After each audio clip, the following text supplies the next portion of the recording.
بسم اللہ الرحمن الرحیم۔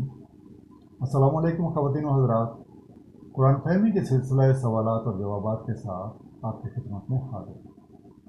میرے ساتھ تشریف فرما ہیں جناب علی اصغر صاحب، اور آج ہم جس موضوع پہ بات کرنا چاہتے ہیں وہ مال اور اولاد کے حوالے سے۔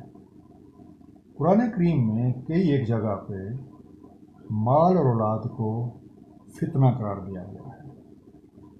اب سوال یہ پیدا ہوتا ہے کہ کیا ہر طرح کا مال اور ساری اولاد کیا یہ فتنہ ہے، یا کسی خاص وجہ سے اس کو اللہ کریم نے ایک آزمائش یا ایک فتنہ قرار دیا ہے؟ تو میں گزارش کروں گا جناب علی اصغر صاحب سے وہ قرآن کریم کی روشنی میں اس چیز کے بارے میں ہماری رہنمائی فرما دیں۔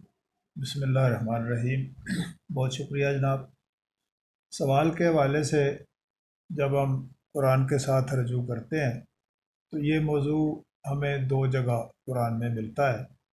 ایک سورہ انفال کے اندر 28 نمبر آیت ہے، اور سورہ تغابن میں 15 نمبر آیت ہے۔ ایک آیت میں شروع کرتے ہوئے وَاعْلَمُوا کا لفظ استعمال کیا گیا کہ جان رکھو، اِنَّمَا أَمْوَالُكُمْ وَأَوْلَادُكُمْ فِتْنَةٌ۔ دوسری جگہ صرف انما اموالکم واولادکم فتنہ۔ اب ہم نے یہ غور کرنا ہے کہ اولاد بھی اللہ نے دی، مال بھی اللہ نے دیا، تو فتنہ کیسے ہو گیا؟ اس کے ساتھ میرا ایک پریکٹیکل واقعہ اس طرح سے ہے کہ میں کسی جگہ ملک سے باہر جا رہا تھا، ایمبیسی میں ہماری ملاقات ایک دوست سے ہوگی۔ وہ دوست بھی کسی تبلیغی مشن کے اوپر کہیں جا رہے تھے۔ بات چیت کے دوران انہوں نے مجھے کہا کہ میں تو اللہ کی راہ میں جا رہا ہوں، اور تو اپنی مال کے لیے یا اولاد کے لیے جا رہا ہے۔ یہ آیت انہوں نے کوٹ کر دی کہ یہ تو فتنہ ہے اور آپ فتنے کے پیچھے پڑے ہو۔ میں نے بات ان کی سن لی۔ میں نے ان سے کہا، میرے بہت فرینک دوست ہیں، ریٹائر ہو گئے ہیں اب تو۔ میں نے ان سے پوچھا، بھائی آپ سرکاری ملازم ہیں، آپ کی تنخواہ کتنی ہے؟ تو انہوں نے کہا، بھائی اس کا میری اس بات چیت سے کیا تعلق ہے؟ میں نے کہا، بھی بتا دیں، اس میں کون سی حرج ہے؟ انہوں نے اماؤنٹ بتا دی۔ پھر میں نے پوچھا، آپ کی اولادیں کتنی ہیں؟ انہوں نے کہا، وہ بھی آپ کو پتہ بھی ہے اور پھر آپ پوچھ رہے ہو۔ بہرحال انہوں نے بتا دیا۔ کہنے لگے، کیوں پوچھا؟ میں نے کہا، جی آپ کے سوال کے مطابق میں دیکھنا چاہ رہا تھا کہ آپ کے گھر میں کتنے فتنے پل رہے ہیں۔ اب مجھے تو یہ کہہ رہے تھے کہ میں اولاد اور مال کے چکر میں ہوں اور آپ تبلیغ پہ جا رہے ہیں۔ اب ان کو یہ بات لگ گئی، میں نے قرآن کی بات کی ہے۔ میں نے کہا، بھی میں پوچھا اسی لیے ہے کہ آپ نے مجھے کہا ہے، لیکن اولاد پیغمبروں کی بھی ہوئی، اولیاء کرام کی بھی ہوئی، بزرگان دین کی بھی اولادیں ہوئیں، اور اولاد اللہ تعالیٰ جب کسی پر کرم فرماتا ہے تو یہ ایک نعمت کی صورت رکھتی ہے۔ بہرحال رک گئے اس پہ۔ بات ہوئی تو کہنے لگے، نہیں یہ جو آپ نے بات کی ہے کہ میرے گھر میں بھی اولادیں ہیں اور میں ان کو فتنہ نہیں سمجھتا، تو کیوں ایسا کیا ہے؟ تو میں نے پھر ان کو کہا، یہ آیت اٹھائیں جو آیت آپ نے کوٹ کی ہے، اسی کے اندر اس کا جواب ہے۔ انما اموالکم و اولادکم فتنہ۔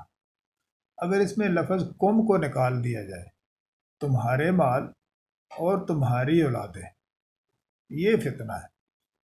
فتنہ اولاد نہیں ہے، وہ جو لفظ کم ہے، تمہارا، میرا کمایا ہوا، میری اولاد۔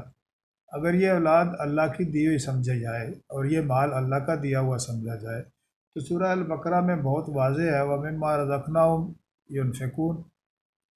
جو رزق ہم نے دیا اس میں سے خرچ کرتے ہیں۔ اور اگر اولاد کو اللہ کا دیا سمجھ لیا جائے پھر کوئی فتنہ نہیں ہے۔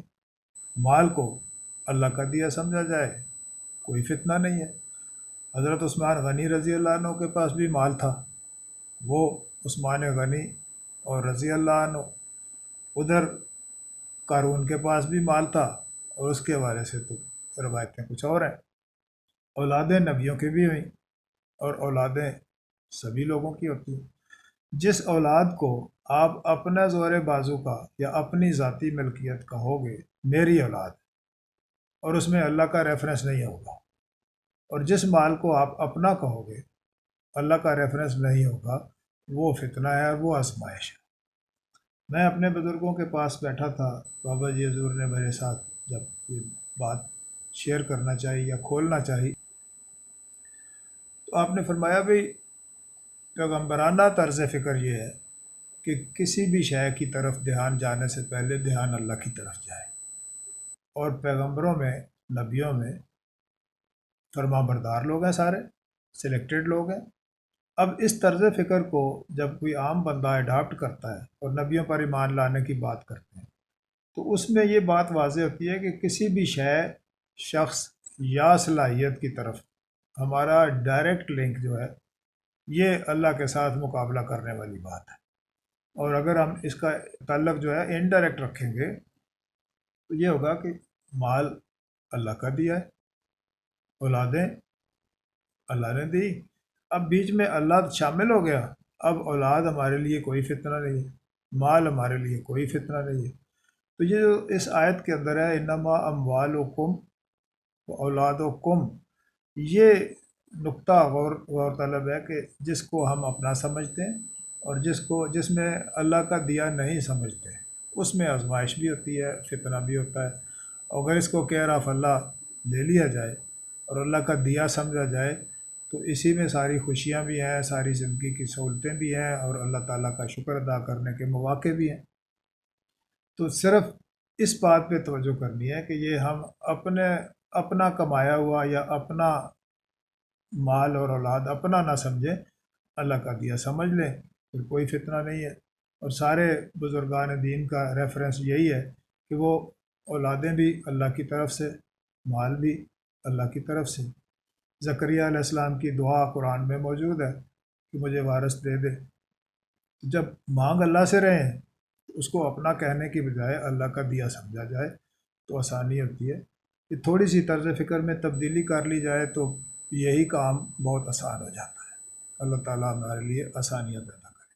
تو بہت شکریہ، اللہ تعالیٰ آپ کو جزائے خیر دے اور ہم سب کے علم میں اضافہ کرے۔ آپ نے ماشاءاللہ ایک بہت ہی خوبصورت وضاحت جو ہے ہم سب کے سامنے رکھی ہے، اور مجھے یقین ہے کہ ہمارے جو ناظرین ہیں ان کے دل بھی کافی ہلکے ہو گئے ہوں گے کہ صرف وہ مال اور وہ اولاد جسے ہم اپنا ہی زور بازو سمجھیں وہ فتنہ ہے، ادروائز ہر طرح کی اولاد اور ہر طرح کا مال فتنہ نہیں ہے اگر ہم اسے اللہ کی طرف جانیں گے۔ السلام علیکم ورحمۃ اللہ۔